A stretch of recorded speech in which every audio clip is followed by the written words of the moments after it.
Hi friends! ఈరోజు మనం రీసెంట్గా తెలుగులో ఒక మంచి ఫ్యామిలీ డ్రామా కాన్సెప్ట్తో వచ్చిన అమెజాన్ ప్రైమ్లో స్ట్రీమింగ్ అవుతున్న mansion house Mallesh movie story discuss చేసుకోబోతున్నాం. ఇలాగే మీకింకా ఏ మూవీ స్టోరీ అయినా ఎక్స్ప్లెనేషన్ కావాలి అంటే ఆ మూవీ నేమ్ అనేది కామెంట్ బాక్స్లో కామెంట్ చేయండి. ఇంకేమాత్రం ఆలస్యం చేయకుండా మూవీలోకి వెళ్ళిపోదాం. మూవీ స్టార్ట్ అవ్వగానే యాదగిరిగుట్టలో ఉండే భిక్షపతి ఫ్యామిలీని చూపిస్తారు. భిక్షపతి భార్య పేరు శంకరమ్మ. వారికి 12 సంవత్సరాల మల్లేష్ అనే కొడుకు కూడా ఉంటాడు. ఇక్కడే మనకు తెలిసే ఒక విషయమేంటంటే భిక్షపతి ఒక పచ్చి తాగుబోతు. ప్రతిరోజూ ఉదయం లేచినప్పటి నుండి రాత్రి పడుకునేదాకా ఫుల్గా తాగుతూనే ఉంటాడు. అంతేకాక ప్రతి చిన్న విషయానికే మల్లేష్ని కొడుతూనే ఉంటాడు. అందుకే మల్లేష్కి తన నాన్న భిక్షాపతి అంటే అస్సలిష్టముండదు. తనపై చాలా కోపంగా ఉంటాడు. ఇలా ఉండగా ఒకరోజు రాత్రి ఫుల్గా వర్షం పడుతూ ఉంటుంది. అప్పుడే భిక్షపతి మందు సిగరెట్స్ తీసుకురమ్మని మల్లేష్ని పంపగా వర్షంలో తడుస్తూనే వెళ్లిన మల్లేష్ మందు సిగరెట్స్ తీసుకుని వస్తాడు. అయితే వర్షం వల్ల సిగరెట్స్ తడిచిపోయి ఉండడంతో అది చూసిన భిక్షపతి కోపంతో మల్లేష్ని మళ్లీ బాగా కొడతాడు. అది చూసిన మల్లేషమ్మ తన భర్తని ఆపే మల్లేష్ని ఓదారుస్తుంది. అప్పుడే భిక్షపతి వాష్రూంకి వెళ్లగా తన మీద కోపంతో ఉన్న మల్లేష్ భిక్షపతి మందు గ్లాసులో ఉచ్చపోసి అక్కడే సైలెంట్గా కూర్చుంటాడు. అప్పుడే భిక్షపతి అక్కడికి వచ్చి అదే తీసుకొని తాగుతాడు.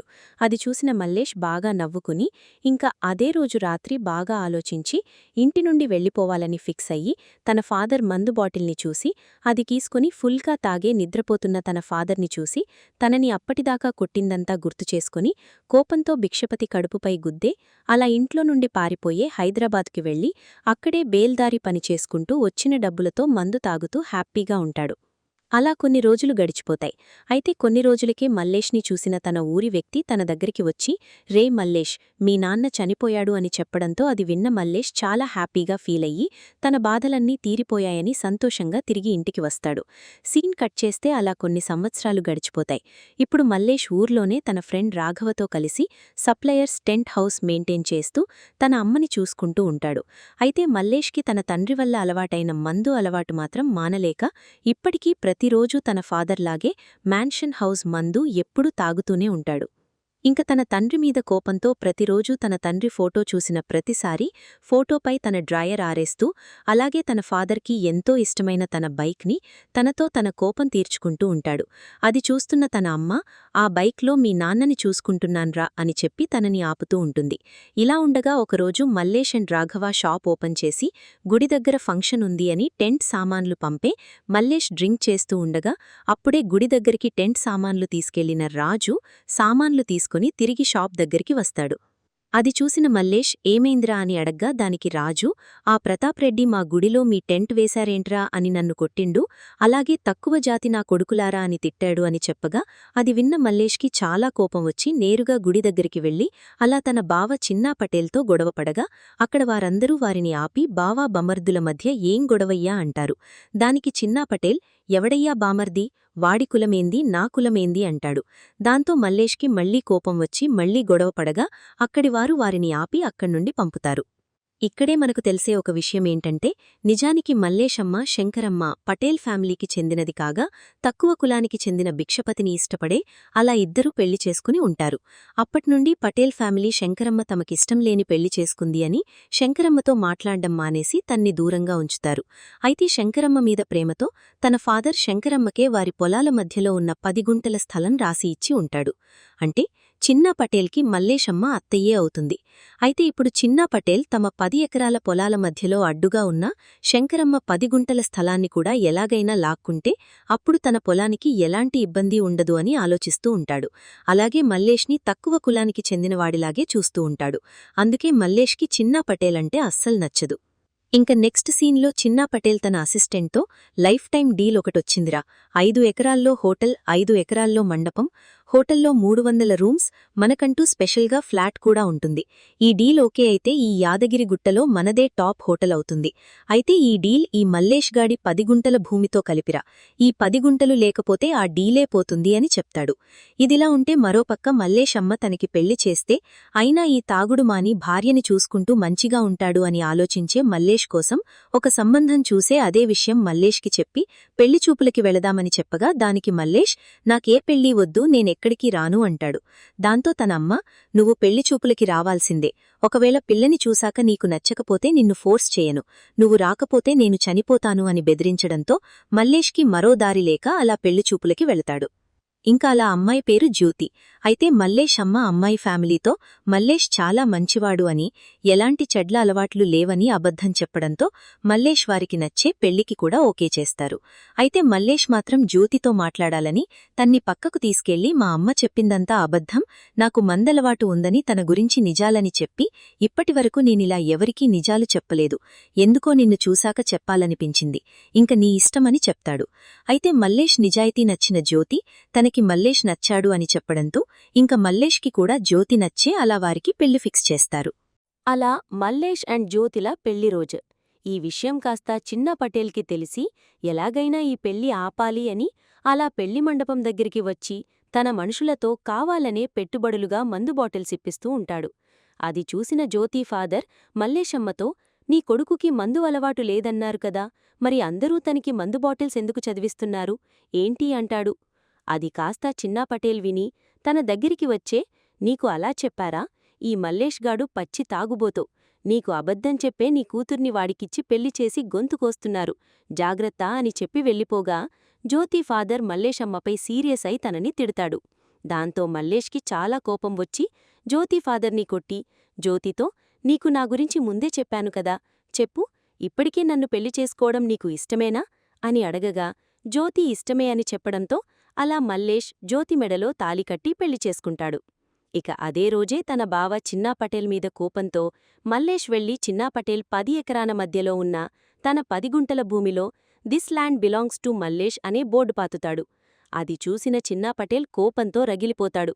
దీన్ని కట్చేస్తే ఇంక అదే రోజు రాత్రి మల్లేష్ జ్యోతులకి శోభనం ఏర్పాటు చేయగా శోభనం గదిలో జ్యోతి మల్లేష్ కోసం ఎదురుచూస్తూ ఉంటుంది. అప్పుడే మల్లేష్ రాఘవ సుధాకర్తో కలిసి ఫుల్గా డ్రింక్ చేసి అలా శోభనం గదిలోకి వెళ్లి జ్యోతి పక్కన కూర్చొని తనని దగ్గరికి తీసుకుని కిస్ చేయబోగా మందువాసన పడక జ్యోతి బయటికి వెళ్లి వాంతులు చేసుకుంటుంది. అది చూసిన రాఘవ సుధాకర్తో, మన మల్లేష్ మామూలోడు కాదు, మొదటి రాత్రే భార్యతో వాంతులు చేయించాడు అని చెప్తాడు. ఇంక మరుసటి రోజు ఉదయం మల్లేష్ షాప్ దగ్గరికి రాగా రాఘవ అతనితో, రాత్రంతా బాగా జరిగిందా అని అడగగా దానికి మల్లేష్ తన భార్య మందువాసన పడక కక్కుకుంది అని చెప్తాడు. అప్పుడే సుధాకర్ మల్లేష్తో, ఇప్పుడే చిన్నా పటేల్ దగ్గర్నుండి వస్తున్నా, నా మాట జాగ్రత్తగా విను, నీ 10 గుంటల స్థలానికి దారి లేదు, బయటనుండి ఎవడూ వచ్చి దాని కొనడు, నీకు ఎందుకూ పనికిరాదు, అంతా కలిపే 5 లక్షలకు కూడా ఎవడూ కొనడు, అందుకే నేను బాగా ఆలోచించే గుంటకి 3 లక్షల చొప్పున 30 లక్షలకైతే నువ్వు అమ్ముతావు అని ఆ చిన్నా పటేల్తో మాట్లాడగా దానికి వాడు కూడా ఒప్పుకున్నాడు. ఈ ఊరికి కళ్యాణమండపము, ఫంక్షన్ హాల్ వస్తే ఊరు కూడా బావుంటుంది కదా, నా మాట విని ఒప్పుకో అనగా దానికి మల్లేష్, సరే, కాని నాదొక కండీషన్, గుడిలో ఎప్పుడూ నాటంటే పడాలి అంటాడు. దానికి సుధాకర్, సరే అయితే వాడితో నేనొప్పిస్తాను అని అలా పేపర్స్ అన్నీ రెడీ చేయించి మల్లేష్ని చిన్నా పటేల్ దగ్గరికి తీసుకెళ్లి మల్లేష్ కండీషన్స్ చెప్పగా ఆ ల్యాండ్ కోసం చిన్నా పటేల్ కూడా సరే అని పేపర్స్ మీద సంతకం పెట్టి డబ్బు తీసుకెళ్లమంటాడు. అయితే ఇక్కడే ట్విస్ట్ ఏంటంటే మల్లేష్ ఆ పేపర్స్ అన్నీ చింపేసి, నా ల్యాండ్ నీకున్న బొంగుబేయమ్మను, ఏం పిక్కుంటావో పిక్కొని అక్కడ్నుండి వెళ్ళిపోగా చిన్నా పటేల్ కోపంతో రగిలిపోతాడు. ఇంకా అదేలోజు శోభనం 2వ రాత్రి. ఈసారి మల్లేష్ అస్సలు తాగకుండా శోభనం గదిలోకి వెళ్లి జ్యోతిని దగ్గరికి తీసుకుని అలా తనతో ఇంటిమేట్ అవ్వబోతాడు. అయితే ఇక్కడే అదిరిపోయే ట్విస్ట్, మల్లేష్ జ్యోతితో ఇంటిమేట్ అవ్వలేకపోతాడు. దాంతో మల్లేష్కి ఏమీ అర్థంకాక ఫుల్గా టెన్షన్ పడతాడు. అలా కాసేపటికే మళ్లీ జ్యోతితో కలవాలి అని ఎంత ట్రై చేసినా సరే కలవలేకపోతాడు. దాంతో మల్లేష్ అండ్ జ్యోతికి ఏమీ అర్థం కాదు. అప్పుడే మల్లేష్ వెంటనే బయటికి వెళ్లి అక్కడే ఉంచిన మందు బాటిల్ తీసుకుని తాగేస్తాడు. అక్కడే తన కోసం ఏర్పాటు చేసిన శోభన మహోత్సవ ఫ్లెక్సీ చూసి కోపంతో దాన్ని చింపిపడేస్తాడు. నెక్స్ట్ సీన్లో మరుసటి రోజు ఉదయం మల్లేషు షాప్ దగ్గరికి రాగా రాఘవ అతనితో, రాత్రంతా బాగా జరిగిందా అని అడగగా దానికి మల్లేష్ జరిగిందంతా తనకి చెప్తాడు. అది విన్న రాఘవ, సరేనా తోరా, దీనికొక పరిష్కారముంది అని మల్లేష్ని మెడికల్ ల్యాబ్ దగ్గరికి తీసుకెళ్లి వయాగ్రా టాబ్లెట్స్ తీసుకుని అవి మల్లేష్కి ఇచ్చి, ఈ రాత్రి మాత్రం అలా జరగదు అని ధైర్యం చెప్పి పంపుతాడు. అయితే మల్లేష్ మెడికల్ షాపులుండి రావడం చిన్నా పటేల్ కూడా చూస్తాడు. ఇంకలా ఇంటికి వెళ్లిన మల్లేష్ రాత్రి టాబ్లెట్స్ వేసుకుని జ్యోతితో, ఈరోజు పవర్ఫుల్ టాబ్లెట్స్ వేసుకున్నాను, ఒకసారి ట్రై చేద్దామని అలా ఇద్దరూ దగ్గలవుతారు. ఇంకలా కాసేపటికే బయట పడుకున్న వారి ఇంట్లో పనిచేసే రమ్య ఆ గది డోర్స్ దగ్గరికి వెళ్ళగా లోపల్నుండి మంచం సౌండ్స్ రావడంతో చాలా ఫీలవుతుంది. ఎందుకంటే రమ్య కూడా మల్లేష్ని ఇష్టపడుతూ ఉంటుంది. తన ప్లేస్లో జ్యోతి ఉందని తన బాధ. ఇంక మరుసటి రోజు ఉదయం గది నుండి జ్యోతి అండ్ మల్లేష్ నీరసంగా బయటికి వచ్చి మల్లేష్ రమ్యతో రూమ్ మొత్తం క్లీన్ చేసి బెడ్షీట్స్ అన్నీ మార్చు అని చెప్తాడు. అయితే అది విన్న రమ్య గదిలోకి వెళ్లి బెడ్ నలిగిపోయి ఉండడం చూసి అంతా అయిపోయింది అని చెప్పి ఏడుస్తుంది. మరోపక్క మల్లేష్ని కలిసిన రాఘవ, ఏంరా రాత్రి బాగా టాబ్లెట్స్ పనిచేశాయా అని అడగగా అది విన్న మల్లేష్ రాత్రి జరిగిందంతా చెప్తాడు. నిజానికి టాబ్లెట్స్ వేసుకున్నా సరే మల్లేష్ జ్యోతితో కలవలేకపోతాడు. అదే టైంకే డోర్ దగ్గర నీడ చూసిన మల్లేష్కి రమ్య గమనిస్తుందని అర్థమయ్యి కావాలనే తనే మంచాన్ని ఊపుతో సౌండ్స్ చేసి రమ్యకి డౌట్ రాకుండా చేసి ఉంటాడు. అది విన్న రాఘవ, అంత పవర్ఫుల్ టాబ్లెట్స్ వేసుకున్నా పనిచేయపోవడమేంట్రా, ఈ విషయం ఊర్లో తెలిస్తే అంతే, నువ్వేం భయపడకు అని తనని డాక్టర్ దగ్గరికి తీసుకెళ్తాలే అంటాడు. ఇంక అదే రోజు రాత్రి మల్లేష్ మళ్లీ మంచాన్ని ఊపుతూ సౌండ్స్ చేస్తూ ఉండగా ఈసారి ఆ సౌండ్స్ విన్న రమ్యకి ఎందుకో కొంచెం డౌట్ వచ్చి ఆ గదికి ఉన్న కిటికీ డోర్ ఓపెన్ చేసి చూడగా మల్లేష్ మంచం ఊపుతూ సౌండ్స్ చేస్తూ ఉంటే జ్యోతి నిద్రపోతూ ఉండడం చూసి షాక్ అయి విషయం అర్థమవుతుంది. ఇక మరుసటి రోజు ఉదయం జ్యోతి మళ్లీ నీరసంగా బయటికి వెళ్ళిపోగా మల్లేష్ రమ్యతో గది క్లీన్ చేసి బెడ్షీట్లు మార్చు, బాడీ వీక్గా ఉందని బిల్డప్ ఇస్తాడు. దాంతో రమ్య మంచం దగ్గరికి వెళ్లి దాన్ని ఊపిస్తా ఉండు చేస్తుంది, తనికి నిజం తెలిసిపోయిందన్నట్లు. అది చూసిన మల్లేష్ మైండ్ బ్లాక్ అయ్యి టెన్షన్ పడుతూ అక్కడి నుండి వెళ్లి రాఘవాని కలిసి జరిగిందంతా తనకి చెప్పగా అది విన్న రాఘవ, ఎవరికైతే తెలియకూడదో దానికే నిజం తెలిసిపోయింది, అది ఊళ్ళో రేడియో లాంటిదే, ఈ వార్తని ఊరంతా టామ్టామ్ చెయ్యకముందే నీకు ఎలాంటి సమస్య లేదని ప్రూవ్ చెయ్యాలి పద అని మల్లేష్ని డాక్టర్ దగ్గరికి తీసుకుని వెళ్తాడు. మధ్యలో ఉంటే మరోపక్క చిన్నపటేల్ ఇంట్లో పనిచేయడానికి వెళ్లిన రమ్య చిన్నపటేల్ భార్య పద్మతో మల్లేష్ ఇంట్లో చూసిందంతా చెప్తుంది. అది కాస్త అక్కడే ఉన్న చిన్నపటేల్ కూడా విని ఆ రోజు మల్లేష్ మెడికల్ షాప్ నుండి బయటికి రావడం చూసింది గుర్తుచేసుకొని వెంటనే ఆ మెడికల్ షాప్ దగ్గరికి వెళ్లి ఆ రోజు మల్లేష్ ఏం తీసుకెళ్లాడని అక్కడి షాప్ వ్యక్తిని అడగగా దానికి ఆ షాప్ వ్యక్తే మగతనం తక్కువగా ఉన్నవారు వాడే వయాగ్రా తీసుకెళ్లాడు అని చెప్పడంతో అది విన్న చిన్నపటేల్కి అయితే మల్లేష్కి మగతనం లేదు అనుకొని ఇప్పుడు దొరికాడు, ఇది అడ్డుపెట్టుకొని ఆ 10 గుంటల భూమి లాక్కోవాలని ఫిక్స్ అవుతాడు. మరోపక్క మల్లేష్ని చెక్ చేసిన డాక్టర్ వారితో, నువ్వు మందు ఎక్కువగా తాగటం వల్లే ఇలా జరుగుతుంది, నీకు ఉన్న డిసీజ్ పేరు ఈడీ అంటే ఎరైకల్ డిస్ఫంక్షన్, ఆల్మోస్ట్ లాస్ట్ స్టేజ్లో ఉంది, నువ్వు సాధారణం కంటే ఎక్కువగా మందు తాగటం వల్లే నీది పనిచెయ్యడం లేదు, నువ్వు ఇలాగే మందు తాగితే పూర్తిగా పనిచెయ్యదు, నువ్వు ఇప్పటినుండైనా మందు మానేస్తే మళ్లీ నెమ్మదిగా పనిచేసే ఛాన్సుంది, నీ సంసార జీవితం బాగుంటుంది అని చెప్పగా అది విన్న మల్లేష్కి కోపం వచ్చి, మందు తాగితే ఇలా జరగడమేంటి, మా నాన్న ఫుల్గా తాగేవాడు, మరి నేను పుట్టలేదా, డబ్బు తాగడానికే మీరు ఇలా చెప్తున్నారు అని డాక్టర్ మాటలు పట్టించుకోకుండా మళ్లీ బార్కి వెళ్లి మందు తాగుతూ ఉంటాడు. రాఘవ తాగకు అని చెప్పినా సరే వినడు. అప్పుడే అక్కడికి వచ్చిన చిన్నాపటేల్ మల్లేష్ని చూసి అక్కడి వారితో, ఈరోజు ఎంతైనా తాగండి, డబ్బు నేనే కడతాను, నేను ఇంత సంతోషంగా ఎందుకున్నాను అంటే ఊళ్ళో ఏ ఫంక్షన్ జరిగినా సరే నా టాంటే లేపుకుంటా అంటాడు కదా, కాని ఇప్పుడు వాడిది వాడే లేపుకోలేకపోతున్నాడు, ఎందుకంటే మల్లేష్ గాడికి మగతనం లేదురా అని చెప్పి నవ్వుతాడు. అలాగే వాడి భార్య ఇంకా మరొకరిని చూసుకోవాల్సిందే అనగా అది విన్న మల్లేష్కి చాలా కోపం వచ్చి తనని కొట్టబోతాడు. అలా ఇద్దరూ గొడవపడగా అక్కడివారు వారిని ఆపుతారు. అప్పుడే మల్లేష్ నిన్ను చంపుతానురా అనగా దానికి చిన్నాపటేల్, నన్ను చంపడం కాదురా, దమ్ముంటే నీ భార్యకి కడుపు చెయ్యి, అలా చేస్తే నా 10 ఎకరాలు నీ పేరుమీద రాసిస్తా, అలా చెయ్యలేకపోతే నీ 10 గుంటల భూమి నాకు రాసి ఇవ్వు అనగా దానికి మల్లేష్ కూడా సరే అని చెప్పి అక్కడి నుండి వెళ్ళిపోతాడు. ఇక తర్వాత ఈ విషయం తెలిసిన సుధాకర్ మల్లేష్ అండ్ రాఘవాపై సీరియస్ అవుతాడు.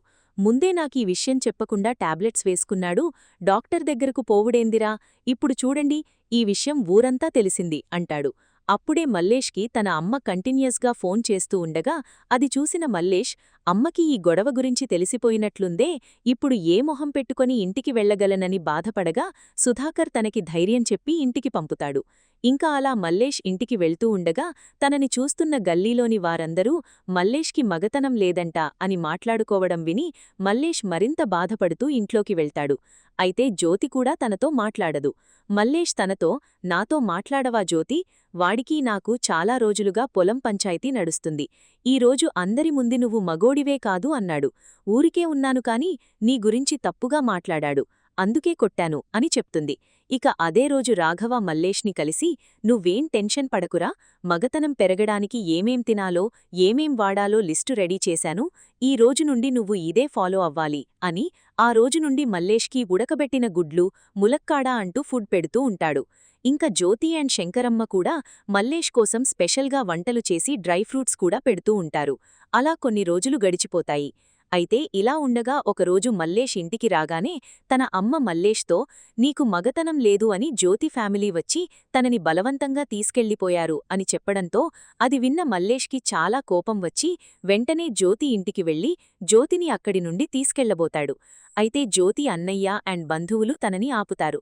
మల్లేష్ వారితో, ఇది నా భార్య, మా ఇద్దరి మధ్య ఎవ్వరూ రాకండి అని చెప్పినా సరే వారు మల్లేష్ని కొట్టడంతో మల్లేష్ వారందరినీ కొట్టి జ్యోతి ఫాదర్తో, నాకు లేవంది అది మాత్రమే, మిగతావన్నీ బాగా లేస్తాయి, జాగ్రత్త అని వార్నింగ్ ఇచ్చి జ్యోతిని తీసుకుని మళ్లీ ఇంటికి వస్తాడు. ఇంక జ్యోతి రావడంతో శంకరమ్మ కూడా చాలా హ్యాపీగా ఫీలవుతుంది. సీన్ కట్ చేస్తే ఇంకా అదే రోజు రాత్రి మల్లేష్ అండ్ జ్యోతి మళ్లీ రొమాన్స్ చేసుకుని కలవాలని ట్రై చేస్తారు. కానీ మల్లేష్ కలవలేకపోతాడు. దాంతో జ్యోతి అండ్ మల్లేష్ ఇద్దరూ ఫీలవుతారు. తర్వాత మల్లేష్ వెళ్లి రాఘవ అండ్ సుధాకర్ని కలవగా రాఘవ మల్లేష్తో, ఇంతకీ నిన్న రాత్రి ఏం జరిగిందిరా, వర్కౌట్ అయ్యిందా అని అడగగా దానికి మల్లేష్, అదంతా వదిలేయగానే ఈ రోజు నుండి నేను మందు తాగడం మానేస్తున్నాను అని చెప్పగా అది విన్న సుధాకర్, ఇన్ని రోజులకు ఒక మంచి పని చేస్తున్నావురా, ఇదంతా నువ్వు జ్యోతి కోసమే చేస్తున్నావు కదా అని అడగగా దానికి మల్లేష్ అవును అంటాడు. ఇదిలా ఉంటే మరోపక్క మల్లేష్ మందు తాగడం మానేశాడు అని తెలిసిన చిన్నా పటేల్ షాక్ అయ్యి ఎలాగైనా సరే మల్లేష్తో మందు తాగించాలని చాలా ట్రై చేస్తాడు. కానీ మల్లేష్ మందు తాగకపోవడంతో వీడు ఇలాగే మందు తాగకుండా ఉంటే ఛాలెంజ్లో గెలిస్తే నా 10 ఎకరాలు భూమి వాడికి రాసి ఇవ్వాల్సి వస్తుంది అని అందుకే ఎలాగైనా మల్లేష్తో మందు తాగించాలని ఫిక్స్ అయ్యి చాలా ట్రై చేస్తూ ఉంటాడు. కానీ మల్లేష్ మందు తాగడు.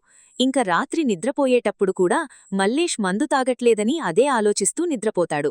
దాంతో తనకి కలలో మల్లేష్కి కొడుకు పుట్టినట్లు వారు తన ఇంటి దగ్గరికి వచ్చి ఛాలెంజ్ ప్రకారం తన 10 ఎకరాల భూమి రాసి ఇవ్వమని అడిగినట్లు రావడంతో ఉలిక్కిపడి నిద్రలేచి అలా జరగనివ్వకూడదు అనుకుంటాడు. సీన్ కట్ చేస్తే అలా 3 రోజులు గడిచిపోతాయి. మల్లేష్ మందు మానేసి కూడా 3 రోజులయ్యుంటుంది. అదే రోజు రాత్రి మల్లేష్ జ్యోతితో, నేను మందు తాగడం మానేసి ఈ రోజుతో 3 రోజులైంది, అందుకే ఈరోజు ట్రై చేద్దానా అని అడగ్గా దానికి జ్యోతి, రేపు మంచి రోజని అత్తమ్మ చెప్పింది, రేపు చేద్దామని, అందుకే రేపు ఇంటికొచ్చేటప్పుడు పూలు పండ్లు తీసుకొన్రా అని చెప్పడంతో అది విన్న మల్లేష్ కూడా చాలా హ్యాపీగా ఫీలవుతాడు. ఇంకా మరుసటి రోజు ఉదయం జ్యోతి మల్లేష్ని నిద్రలేపి ఏడుస్తుంది. జ్యోతిని ఎలా చూసిన మల్లేష్ ఏమైందని అడగ్గా జ్యోతి తనతో, అత్తమ్మ చనిపోయిందని చెప్పడంతో అది విన్న మల్లేష్ షాక్ అయ్యే తన అమ్మ శవం చూసి ఎమోషనల్ అవుతాడు. ఇంకలా ఈ విషయం చిన్న పటేల్ ఫ్యామిలీకి తెలిసి తన భార్య పద్మ, అమ్మ కూడా మల్లేష్ ఇంటికి చేరుకుంటారు. అప్పుడే చిన్న పటేల్ ఇదే అదనుగా చూసుకుని మల్లేష్ దగ్గరికి వెళ్లి తనని ఓదారుస్తున్నట్లు యాక్ట్ చేసి తనకి మందు గ్లాస్ ఇచ్చి తాగమంటాడు. అయితే మల్లేష్కి చాలా కోపమొచ్చి ఆ మందు గ్లాస్ చిన్న పటేల్ మొహం మీద కొట్టడంతో చిన్న పటేల్ కోపంతో అక్కడ్నుండి వెళ్లిపోతాడు. తర్వాత మల్లేష్ అమ్మకి అంత్యక్రియలు పూర్తి చేస్తారు. నెక్స్ట్ సీన్లో మల్లేష్ తన టెంట్ హౌస్ దగ్గర కూర్చొని తన అమ్మని తలుచుకొని బాధపడుతూ ఉండగా అదే టైంకి సిటీలో ఉండే మల్లేష్ ఫ్రెండ్ బాలరాజు అక్కడికి వచ్చి, సారీరా, అమ్మ చివరి చూపుకి రాలేకపోయాను, అమ్మ నన్ను కూడా తన సొంత కొడుకులా ప్రేమగా చూసుకునేదని ఫీలయ్యే గంజాయి సిగరెట్ కాలుస్తాడు. ఆ స్మెల్ చూసిన మల్లేష్ బాధలో తనక్కూడా ఒక దమ్మివ్వమని అడగ్గా దానికి బాలరాజు, ఇది అలవాటైతే మానడం కష్టంరా, వద్దు అని చెప్పినా సరే మల్లేష్ సిగరెట్ ఇప్పించుకొని తాగడంతో మల్లేష్కి బాగా మత్తెక్కి తనతో మరొక సిగరెట్ ఇప్పించుకుని తాగి అలా మత్తులో మళ్లీ మందు తాగడం కూడా స్టార్ట్ చేస్తాడు. అలా ఫుల్గా తాగిన మల్లేష్ ఇంటికి వెళ్లి జ్యోతితో, నేను మళ్లీ మందు తాగుతున్నాను, నా వల్ల నీ జీవితం నాశనం అవడం నాకిష్టం లేదు, అందుకే నువ్వు మీ ఇంటికి వెళ్ళిపో అని చెప్పి గదిలోకి వెళ్ళిపోగా జ్యోతి చాలా బాధపడుతుంది. అయితే జ్యోతికి మల్లేష్ అంటే ప్రాణం కాబట్టి అక్కడే ఉండిపోతుంది. ఇంకా మల్లేష్ తన అమ్మ జ్ఞాపకాలు గుర్తు చేసుకుని బాధపడుతూ ఫుల్గా డ్రింక్ చేస్తూ అలాగే ఆ సిగరెట్స్ కూడా తాగుతూ ఉంటారు. అలా కొన్ని రోజులు గడిచిపోతాయి. ఇలా ఉండగా ఒకరోజు సిగరెట్స్ అయిపోవడంతో మల్లేష్ బాలరాజుకి పదే పదే ఫోన్ చేయడంతో బాలరాజు కొంత గంజాయి ప్యాకెట్ తెచ్చి మల్లేష్కి ఇచ్చి, నాక్కొంచెం పని ఉంది, ఇదే మాల్ నువ్వే చుట్టలు చుట్టుకొని తాగు అని చెప్పి వెళ్ళిపోతాడు. మల్లేష్ దాన్ని తీసుకెళ్లి ఇంట్లో పెడతాడు. అయితే ఇక్కడే ట్విస్ట్, అదే రోజే పోలీసులు మల్లేష్ ఇంటికి వచ్చి నువ్వు గంజాయి తాగుతూ సప్లై కూడా చేస్తున్నావని ఆ ప్యాకెట్ వెతికి పట్టుకొని మల్లేష్ని అరెస్ట్ చేసి పోలీస్ స్టేషన్కి తీసుకెళ్తారు. అది చూసిన జ్యోతి, సుధాకరుడు రాఘవాకి విషయం చెప్పి అలా పోలీస్ స్టేషన్కి వెళ్లి ఎస్ఐని కలిసి మాట్లాడి మల్లేష్ని వదిలేయమని రిక్వెస్ట్ చేయగా, ఇది గంజాయి కేసు, వదలడం కుదరదు అనడంతో జ్యోతికి ఏం చెయ్యాలో అర్థం కాక ఏడుస్తుంది. ఇదిలా ఉంటే మరోపక్క చిన్న పటేల్ బాలరాజుకి ఫోన్ చేసి అంతా నేను చెప్పినట్లే చేశావు, ప్లాన్ వర్కౌట్ అయిందని చాలా హ్యాపీగా ఫీలవుతాడు. నిజానికిదంతా చిన్న పటేల్ ప్లానే. తనే బాలరాజు ద్వారా మల్లేష్కి గంజాయి అలవాటు చేసి ఇలా జరిగేలా చేసి ప్లాన్ చేసుంటాడు. ఇంక ఈ విషయం తెలిసిన చిన్న పటేల్ అసిస్టెంట్ తనతో, నీ ప్లాన్ సూపర్ అన్నా, మొత్తానికి నువ్వు అనుకున్నది సాధించేశావు. మీ అత్త చనిపోయింది, వాడిని జైల్లో పెట్టించావు, ఇంకా పొలం, హోటల్, మండపం అన్నీ నీవే, మరి నాకోసం ఏమీ లేవా అని అడగ్గా దానికి చిన్న పటేల్, నీకేం కావాల్రా అంటాడు. దానికి తను, వాడి బెల్లం సూపర్గా ఉంటుందన్నా, దాన్ని ఒక్కసారి అనగా ఇక్కడే ట్విస్ట్. అదంతా అక్కడే ఉన్న చిన్న పటేల్ భార్య పద్మావిని కోపంతో తన అసిస్టెంట్ని తన్ని చెప్పుతో కొట్టి అక్కడ్నుండి వెళ్ళిపోమని చెప్పి, ఇంకోసారి ఇక్కడ కనిపిస్తే చంపేస్తానని వార్నింగ్ ఇచ్చే రమ్యాని బైకెక్కించుకుని నేరుగా పోలీస్ స్టేషన్ దగ్గరికి బయలుదేరుతుంది. అదంతా చూసిన చిన్న పటేల్ కూడా షాక్ అయ్యి సైలెంట్గా ఉండిపోతాడు. మరోపక్క పద్మ పోలీస్ స్టేషన్కి వెళ్లి ఎస్ఐకి ఎవరితోనో ఫోన్ చేయించగా ఎస్ఐ ఫుల్గా భయపడిపోయే మల్లేష్ని వదిలేస్తాడు. దాంతో జ్యోతి పద్మాకి థ్యాంక్స్ చెప్తుంది. దీన్ని కట్ చేస్తే మరుసటి రోజు జ్యోతి అండ్ పద్మ గుడిలో కలిసి మాట్లాడుకుంటూ ఉండగా జ్యోతి తనతో, నాకేం చెయ్యాలో అర్థం కావడం లేదు వదినా, 4 రోజులు బాగానే మందు తాగడం మానేసిండు, కాని అత్తమ్మ చనిపోగానే మళ్లీ స్టార్ట్ చేశాడు అని చెప్పగా దానికి పద్మ, ఒకేసారి అలా మందు బందు చేయడం కూడా మంచిది కాదు, నెమ్మదిగా బందు చేపించుకో అని చెప్పడంతో అది విన్న జ్యోతి ఇంటికి వెళ్లి మల్లేష్కి తనే మందు గ్లాస్ ఇచ్చి, ఇక మీదట నేనే నీకు మందిస్తాను, అది తప్ప బయట ఎక్కడా తాగకూడదు అని చెప్పి తనపై ఒట్టు కూడా వేయించుకుంటుంది. అలా రోజు నుండే జ్యోతి అండ్ మల్లేష్ ఇద్దరూ చాలా హ్యాపీగా ఉంటారు. ఇలా ఉండగా ఒకరోజు మల్లేష్ సుధాకర్ దగ్గరికి వెళ్లి తనతో మాట్లాడుతూ, నువ్వు మా నాన్న బెస్ట్ ఫ్రెండ్వే కదా, అసలు మా నాన్న ఎందుకు తాగేవాడు, అసలు ఏం జరిగిందో చెప్పు అని అడగ్గా దానికి సుధాకరుడు, మీ నాన్న చాలా మంచివాడురా, అలాంటి వాడిని కచ్చామందు తాగేలా చేశారు అని జరిగింది చెప్తాడు. నిజానికి భిక్షపతి ఊర్లో ప్రతి ఒక్కరికీ సహాయం చేస్తూ, ఊర్లో అందరూ బాగుండాలని అందరికీ మంచి జరిగేలా చేస్తూ, అందరికోసం పోరాడుతూ ఉంటాడు. దాంతో ఊర్లో అందరికీ తనంటే చాలా గౌరవం ఉంటుంది. అయితే అప్పుడే పటేల్ కూతురు శంకరమ్మ సిటీ నుండి వచ్చి భిక్షపతిని చూసి ఇష్టపడే తననే పెళ్లి చేసుకుంటానని తన ఫాదర్కి చెప్పగా పటేల్ భిక్షపతిని కలిసి, నా కూతురంటే నాకు ప్రాణం, తను ఎప్పుడూ ఏదీ అడగలేదు కాని మొదటిసారి నువ్వంటే ఇష్టమని నిన్నిచ్చి పెళ్లి చేయమని అడిగింది.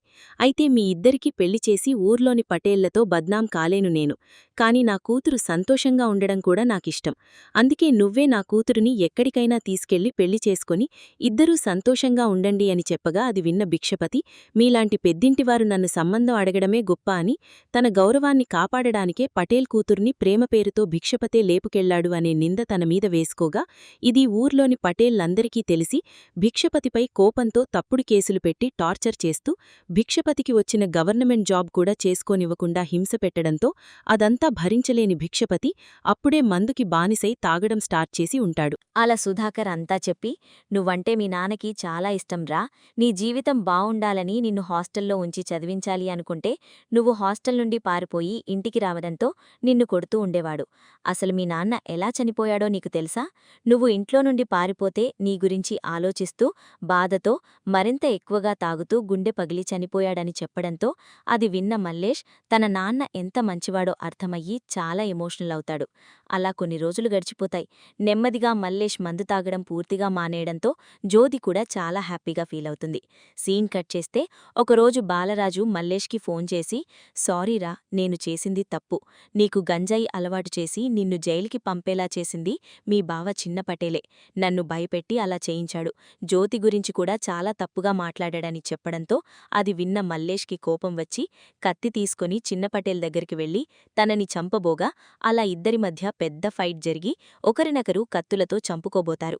అయితే ఇంకప్పుడే ఈ విషయం తెలిసిన జ్యోతి అండ్ పద్మ అక్కడికి వచ్చి వారిని ఆపి అక్కడి నుండి ఇంటికి తీసుకొని వెళ్తారు. జ్యోతి మల్లేష్తో, ఆ 10 గుంటల భూమి కోసం ఈ గొడవలెందుకయ్యా, అది తనకే అమ్మితే అయిపోతుంది కదా అని నచ్చి చెప్తుంది. మరోపక్క పద్మ కూడా చిన్న పటేల్తో, మనకి 10 ఎకరాలున్నాయి కదా, ఆ 10 గుంటల భూమి కోసం తనతో గొడవపడే అమాయకురాలైన తన భార్యని జైలుకి లాగడమేంటయ్యా, తన గురించి తప్పుగా మాట్లాడ్డమేంటయ్యా, మా నాన్న ఎమ్మెల్యే, తనకి చెప్తే హోటల్ కట్టడానికి ఎంత కావలిస్తే అంత భూమైనా ఇస్తాడు కదా. మల్లేష్ కూడా మీ తాతకి మనవడే కదా. తను ఏ రోజూ కూడా తాత ఆస్తి కావాలని మన ఇంటికి రాలేదు కదా.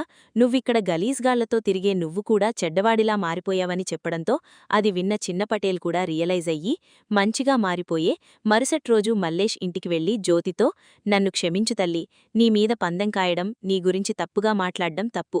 ఇక మీదట నీకు ఎలాంటి కష్టం వచ్చినా సరే ఈ అన్నయ్య ఉన్నాడని మర్చిపోకు అని చెప్పగా అది విన్న జ్యోతి కూడా ఎమోషనల్ అవుతుంది.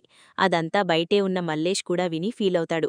ఇంకా అదే రోజు రాత్రి పద్మ జ్యోతితో కార్యానికి ఈ రోజు బావుంది అని ఇద్దరికీ శోభనం ఏర్పాటు చేయగా ఈసారి మల్లేష్ అండ్ జ్యోతి ఇంటిమేట్ అవ్వడంతో ఇద్దరూ చాలా హ్యాపీగా ఫీలయ్యి మల్లేష్కి ఎలాంటి సమస్య లేదని సంతోషిస్తారు.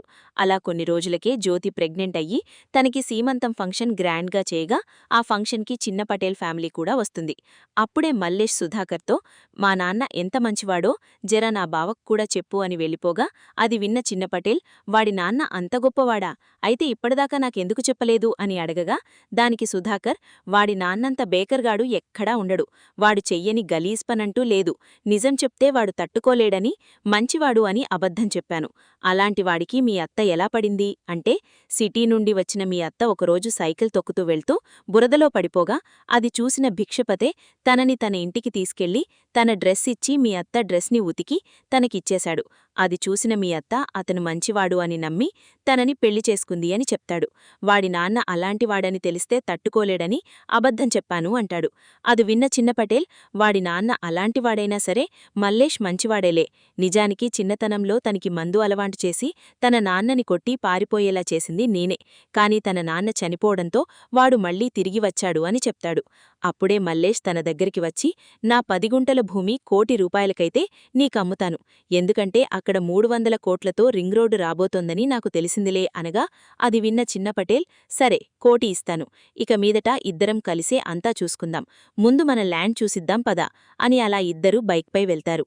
అప్పుడే చిన్న పటేల్ మల్లేష్తో, ఈ డబ్బుని వృధాగా ఖర్చు పెట్టకుండా మళ్లీ ల్యాండ్ కొని జాగ్రత్తపడు, ఎందుకంటే జనాభా ఎంత పెరిగినా సరే ల్యాండ్ మాత్రం పెరగదు, జాగ్రత్త అని చెప్తాడు. అలా చిన్న పటేల్ అండ్ మల్లేష్ కలిసిపోవడంతో మూవీ అనేది ఎండ్ అవుతుంది.